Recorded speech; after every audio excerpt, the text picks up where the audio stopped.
Okay, so when you think of a coral reef, you probably picture all that stunning, vibrant beauty, right?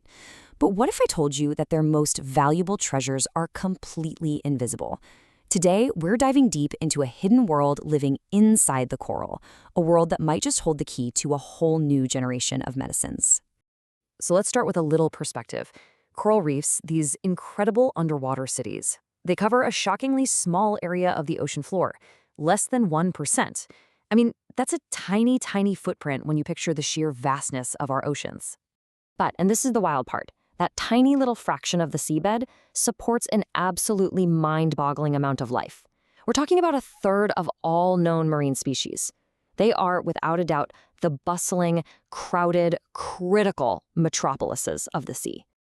And as amazing as all of that visible life is, the biggest secrets hiding in the reef are completely invisible to the naked eye. We're talking about a microscopic universe just teeming with life, the coral microbiome. So how in the world do you even begin to understand something like that? Well, it takes a mission of truly epic proportions, a journey to map this huge, unknown microbial territory for the very first time. And that's where the Terra Pacific expedition comes in. You know, from 2016 to 2018, this incredible scientific voyage sailed clear across the Pacific. They stopped at 32 islands, nearly 100 different reefs, and carefully collected over 800 samples from the most important corals. All of this with one massive goal: create the first ever map of coral microbial life. I mean, talk about a modern-day voyage of discovery. And what they found? Well, it wasn't just interesting. It was a complete explosion of new life, way beyond what anyone could have possibly predicted. Okay, so from all those samples gathered across the entire Pacific Ocean, the scientists identified a jaw-dropping 4,224 distinct microbial species living on and inside these corals. Now get this, of those thousands of species, an incredible 90% of them were completely new to science. Just let that sink in for a moment. That's like discovering a whole new continent of life that's been hiding right under our noses, its potential totally unknown. And to push that even further, for more than 99% of the microbes they found, there was zero prior genomic information. None. Scientists were flying completely blind here. This was truly, truly uncharted territory. And here's something that's really crucial to get. These microbes aren't just, floating by and stopping for a visit. No, they are highly specialized residents. They form these unique communities that have deep, specific connections to their coral hosts. And this chart just shows you how incredibly specific those relationships are. The microbial worlds are totally distinct. The microbes on stony corals, for example, shared almost no species with fire corals. And then you look at sponges, it's a completely different world, less than 1% overlap. Each type of host is basically its own unique microbial planet. Okay, so we've discovered this massive, hidden world of microbes. But why should we care? What does it mean for us? Well, it turns out these tiny little organisms could be some of nature's most powerful and undiscovered drug factories.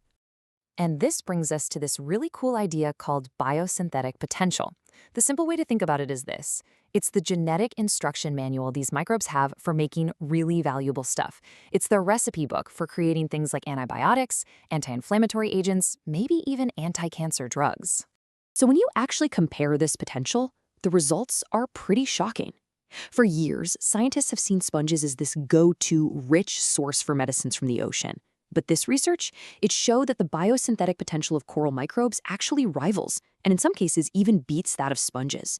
We've been sitting on a potential biochemical goldmine and barely even knew it existed. So you've got the potential, you've found the genetic recipes, but how do you actually turn that code into a real molecule that you can hold and use? Well, this is where some really cool cutting-edge science comes into play. It's this awesome four-step process. First, scientists find those promising genetic recipes in the coral microbes. Then, they basically copy and paste those genes and reconstruct them in the lab. Third, and this is the clever part, they insert those genes into a common bacteria like E. coli and they turn it into a tiny little factory. And finally, step 4, they just harvest the powerful new molecule that this tiny factory starts churning out. And look, this isn't just a theory. The team had a real breakthrough. They found a whole new group of bacteria packed with potential. And inside it, a completely new type of enzyme. This enzyme builds a little chemical structure that's a key ingredient in tons of existing medicines. And to prove it works, they created one molecule that was shown to block an enzyme involved in human inflammatory diseases. I mean, that is a direct line from a microbe on a coral reef all the way to a potential new drug. So all of this brings us to a really urgent, really critical conclusion. We've just stumbled upon this incredible resource, right? A massive library of potential solutions to human problems. But that library is in very, very serious danger. The researchers themselves put it perfectly. They said this study underscores the importance of conserving coral reefs as vital reservoirs of molecular diversity. See, this isn't just about saving pretty fish anymore. It's about protecting a priceless molecular inheritance for all of us. And that threat is not some far-off problem. It's happening right now. We've already lost more than half of the world's live coral since the 1950s. Half! All because of climate change, pollution, and a ton of other pressures. Let me put it another way. Imagine we found a massive library filled with unread books that hold the cures to diseases. And just as we're realizing what's inside, the library catches fire. That's what's happening. We are losing this enormous unread library of genetic solutions before we even get the chance to open the books. And that really just leaves us with one final, sobering question to think about. As our reefs continue to disappear, how many undiscovered antibiotics, how many anti-cancer drugs, how many future cures are we just letting vanish forever?